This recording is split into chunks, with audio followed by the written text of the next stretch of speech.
32వ వార్డుకు సంబంధించిన ప్రజలందరికీ నా హృదయపూర్వక నమస్కారాలు. మళ్ళీ దినచర్యలో భాగంగానే అభివృద్ధి కార్యక్రమంతోనే మిమ్మల్ని పలకరిస్తూ ఉన్నా.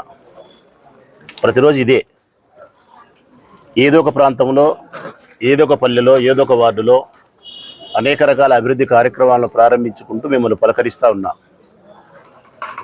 ఈ ప్రొద్దుటూరు నియోజకవర్గాన్ని అభివృద్ధికి చాలా దగ్గరగా తీసుకురావడంలో సఫలీకృతమైంది వైఎస్ఆర్ కాంగ్రెస్ పార్టీ జెండా. ఈరోజు కూడా 32వ వార్డులో 11 లక్షల రూపాయలతో సిమెంట్ రోడ్ నిర్మాణం జరుగుతుంది. ఇన్కంప్లీట్గా ఉండేది. ఇది కూడా అంతే. పూర్వకాలం నుంచి, వరదరాజరెడ్డి గారి కాలం నుంచి, తెలుగుదేశం పార్టీ కాలం నుంచి ఆయన ఓట్ల కోసం ఇక్కడ 132 సార్లు తిరిగిన రోడ్డే. రోడ్డు వేయలే, కాలువ కట్టలే, ఆ ట్రాన్స్ఫారం కూడా జరపలే. ఈ కాలువ మీద ఉండే వాళ్ళందరూ కూడా మనుషులు ఉన్నట్టు కాకుండా జంతువులు ఉన్నట్టు జీవించే పరిస్థితి అన్నమాట. మేము అధికారంలోకి వచ్చిన తర్వాతనే ఇటువంటి పరిస్థితులన్నీ మారిపోయినాయి. ఈరోజు కొత్తగా వరదరాజరెడ్డి పదన దేవుని దేవాలన్న టికెట్ ఇస్తే, మరి ఇస్తారో నాకు తెలియదు, ఇస్తే ఎన్నికలు కానీ ఇక్కడ తిరిగితే ఆయన కనుక్కోలేడు ప్రొద్దుటూరుని. ఇప్పుడు నేను చేసిన అభివృద్ధి వల్ల నేను చూసిన ప్రొద్దుటూరేనా ఇది అని చెప్పి అనుకునే పరిస్థితి ఉంది ఆయనకు. నేను ప్రతిసారి చెప్తా ఉండేది ఒకటే, ఈ ఊర్లో ఉండే తెలుగుదేశం పార్టీ నాయకులు అభివృద్ధి చేయలే. ఈ ఊర్లో ఉండే తెలుగుదేశం పార్టీ నాయకులు ప్రజలకు కావాల్సిన అభివృద్ధి గురించి మమ్మల్ని ఎప్పుడు ప్రశ్నించలే. ఈ ఊర్లో ఉండే నాయకులకు, తెలుగుదేశం పార్టీ నాయకులకు ప్రజల యొక్క అవసరాల పట్ల కానీ, ఈ ఊరు అభివృద్ధి పట్ల కానీ వారికి అవసరమే లేదు. వారికి అవసరం ఉన్నదల్లా రాచమల్లు శివప్రసాద్ రెడ్డి అనే ఎమ్మెల్యే యొక్క వ్యక్తిగత జీవితం అవసరం. మా వైఎస్ఆర్ కాంగ్రెస్ పార్టీ కౌన్సిలర్లు మారిపోయేటట్టు ఉండారే, జగన్ టికెట్ ఇయ్యడంట, ఇవి వాళ్ళకు అవసరం. గత కొన్ని సంవత్సరాలుగా వాళ్ళు మాట్లాడే మాటలు ఇవే. దీని వలన ప్రొద్దుటూరు నియోజకవర్గంలో ఉండే ప్రజలకు ఏమన్నా ప్రయోజనమా అని అడుగుతాను నేను. ప్రజలకు కావాల్సింది మన వైపు నుంచి, రాజకీయ పార్టీలకు సంబంధించిన నాయకుల వైపు నుంచి కావాల్సినది మౌలికమైన వసతులు కావాలా, అభివృద్ధి కావాలా, ప్రశాంతమైన వాతావరణం కావాలా. నాకు నీళ్ళు ఇచ్చినావా, కాలువ కట్టినావా, రోడ్డు వేసినావా, విద్యుత్ దీపం తెచ్చినావా, సంక్షేమ పథకాన్ని అందించినావా, లేకుంటే మరే ఏదైనా పరిశ్రమలు ఈ ఊరి తెచ్చి ఉద్యోగ అవకాశం కల్పించినావా, ఇవే అడుగుతారు. గొంతు కోసినా మనం వీటి కోసం రోడ్డు మీదకి రాం, ధర్నా చేయం, రాస్తారోగా చేయం. చేయడానికి ఏమన్నా ఉంటే కదా ఈ ప్రభుత్వం అన్నీ అందిస్తుంది. ఇది ఈ నియోజకవర్గంలో తెలుగుదేశం పార్టీ నాయకుల యొక్క స్థితి, దుస్థితి. నేను ఆయన మాట్లాడుతున్నాడు మళ్ళీ వరదరారెడ్డి, అమ్మఒడి పడలేదనో లేకుంటే ఇదనో అదని ఎప్పుడు మాట్లాడరు. మీడియాకు అలౌ చేయలే లోపలికి. ఇది న్యాయమా, జర్నలిజమా, ఇంకొకటి 4 స్తంభాలని. ఈ ప్రజాస్వామ్యంలో 4 స్తంభాలు ఏదో ఆయన తెలియదు, 3 తెలుసు. 4 చెప్పమని చెప్పలేడు. మీడియాని మేము ఎంత గౌరవించేది ఈ ఊరి ప్రజలకు తెలుసు, మీడియా ప్రజలకు తెలుసు, సోదరులు తెలుసు. చాలా గౌరవిస్తాడు రాచమల్లు. నా అవసరాలకు కాదు రప్పించేది, ప్రజలకు ప్రభుత్వానికి వారధిగా ఉండే మీడియాను గౌరవిస్తారు. వారిని గౌరవించడమే కాకుండా వారి వ్యక్తిగత జీవితంలో కూడా ప్రయాణం చేసి వారి కష్ట సుఖాలను కూడా పరిశీలించి సాయం చేయగలిగిన మనస్తత్వం. నిన్న కౌన్సిల్లోకి ఒక పూట 1 గంట రానికపోవడానికి కారణం కేవలం మా చేత సస్పెన్షన్కు గురైనటువంటి వైఎస్ఆర్ కాంగ్రెస్ పార్టీ కౌన్సిలరు అనవసరమైనటువంటి రప్చర్ చేసేదానికోసం ప్రయత్నం చేస్తే, ఎక్కడ మాట పెరిగితే దాన్ని మళ్ళా మీరు భూతద్దంలో చూపించే ప్రయత్నము.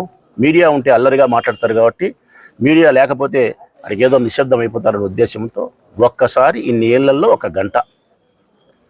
ఇది ప్రజలకు ఏమన్నా అవసరమా? ఇది ప్రజలకు అవసరమా?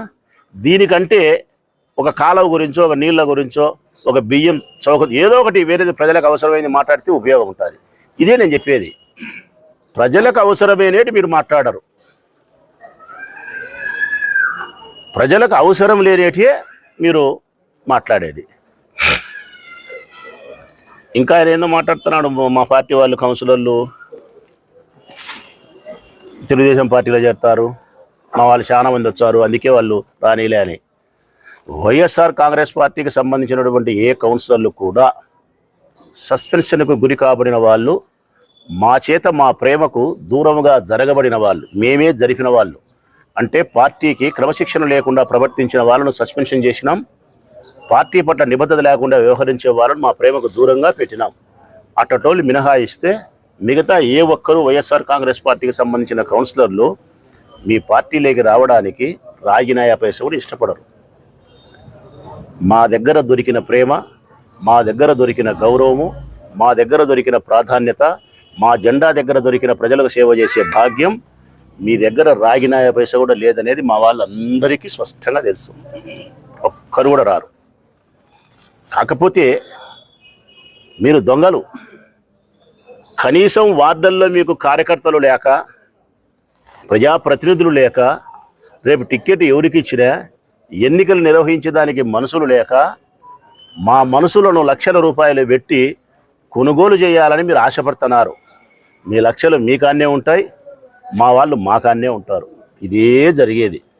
కానీ పొరపాటున మీరు చేసిన పని నేను చేయాలనుకునే అనుకో, 24 గంటలు తిరగముందే మీ డబ్బా ఖాళీ అవుతుంది. రాచమల్లేగన మీరు చేసే పని చేయాలనుకుంటే 24 గంటలకు మీ డబ్బా ఖాళీ చేస్తాడు రాచమల్లు. కానీ నాకు ఆ సిస్టమ్ ఇష్టం లేదు. ఎవరైనా సరే ప్రేమతో, నిబద్ధతతో ఏ పార్టీలో కొనసాగాలనో ఆ పార్టీలో స్వేచ్ఛగా కొనసాగాల. ఒక పార్టీ జెండా మీద గెలిచిన తర్వాత 5 సంవత్సరాల పదవీ కాలం ముగిసేంత వరకు ఆ జెండా కట్టుబడి ఉండాలి. ఒకవేళ ఆ జెండాతో ఎవరికైనా విభేదాలు వచ్చి పక్కకు పోవాలనుకుంటే ఆ సభ్యత్వాన్ని రాజీనామా చేసి, ఆ పార్టీ పదవులకు రాజీనామా చేసి, ఆ పార్టీ జెండా ద్వారా సంక్రమించిన పదవులకు రాజీనామా చేసి నీ ఇష్టం వచ్చిన పార్టీలకు పోయే అధికారం ఎవరికైనా ఉంది. అట్లా మనుషుల్నే స్వాగతిస్తా తప్ప నేను ఇట్లా మీలాగా స్వాగతించను. వరదరాడి గురించి నాకు అనిపిస్తుంటుంది. పాపం ఆయన ఎప్పుడు రాజన్న భోజనానికి లెక్క కూడా మటకా లెక్క, క్రికెట్ లెక్క, నాయి బ్రాహ్మణులకు స్థలం ఇస్తే క్రికెట్ బెట్టింగ్ లెక్క ఎమ్మెల్యేదని చెప్పి బాధపడుతుంటాడు. ఎందుకంటే ఆయన బొటనవేల దగ్గర నుండి తలలో ఉండే తెల్ల వెంట్రుక వరకు నైతిక విలువలతో అది మమైకమైపోయింది అన్నమాట ఆయన శరీరం.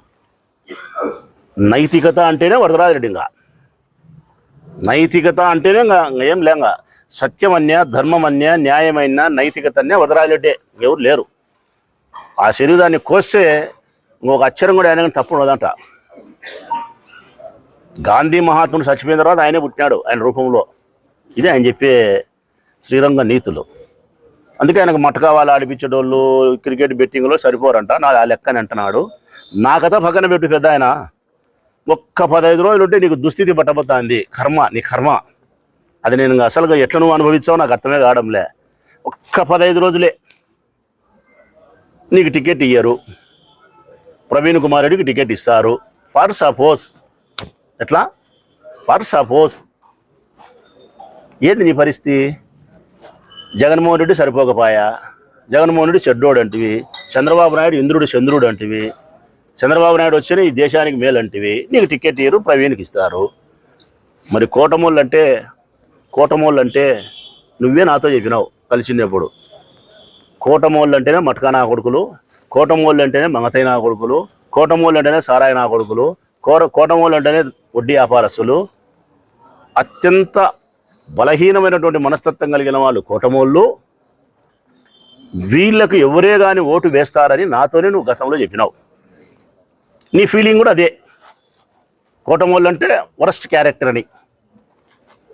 మరి ఇంత నైతికత ఉందని చెప్తానావే, రేపొద్దున నీకు టికెట్ రాకపోతే తెలుగుదేశం పార్టీ ఇంత మమకారం ఉందంటున్నావే, మరి ప్రవీణ్కి ఇస్తే ఈ మటకా వాళ్ళు వెనకమ్మడి, ఈ క్రికెట్ వాళ్ళు వెనకమ్మడి, ఈ మంగతయ్యలు వెనకమ్మడి, ఈ వడ్డీ వ్యాపారస్తులు వెనకమ్మడి గోష్ ఎగేసుకొని ప్రవీణ్ కుమార్ రెడ్డి జిందాబాద్ అంటూ, ప్రవీణ్ కుమార్ రెడ్డికి ఓటేయంటూ నువ్వు తిరగాల్సిన దుస్థితి పడతా చూడి. 100 సార్లు చచ్చిపోయినట్టు నువ్వు రాజకీయంగా, 1 కోటి సార్లు చచ్చిపోయినట్టు నువ్వు రాజకీయంగా. ఇది నేను ఎదురు చూస్తాను ఆ స్థితి కోసము. ముందు ఈ స్థితిలో నుంచి బయటకు వచ్చి మళ్ళీ ఇతరుల గురించి ఏం మాట్లాడదామని చెప్పి నువ్వు ఆలోచన చేస్తే మంచిది పెద్ద ఆయన. నువ్వు ఇచ్చే ప్రతి స్టేట్మెంట్కు గంటకు స్పందిస్తా. నువ్వు కానీ తెలుగుదేశం పార్టీ నాయకులు ఎవరు ఏ ప్రకటన చేసినా కూడా గంటకు స్పందిస్తా. ఉదయం 10 గంటలకు స్టేట్మెంట్ పెడితే 12కే ఇస్తా. నీకుగా ఇంతకుముందు ఇయ్యలే, ఇప్పుడు ఇస్తా. ఎందుకంటే మీరు ఓవర్ అయిపోయినారు. మీరు శృతి మించి రాగాన పడినారు కాబట్టి మీరు ఏమన్నా మాట్లాడు, మీకు సమాధానం ఘాటుగా ఇస్తా. ఈ వీడియో మీకు నచ్చినట్లయితే లైక్ బటన్ క్లిక్ చేయండి. మరిన్ని వీడియోలను పొందడానికి దయచేసి సబ్స్క్రైబ్ చేయండి.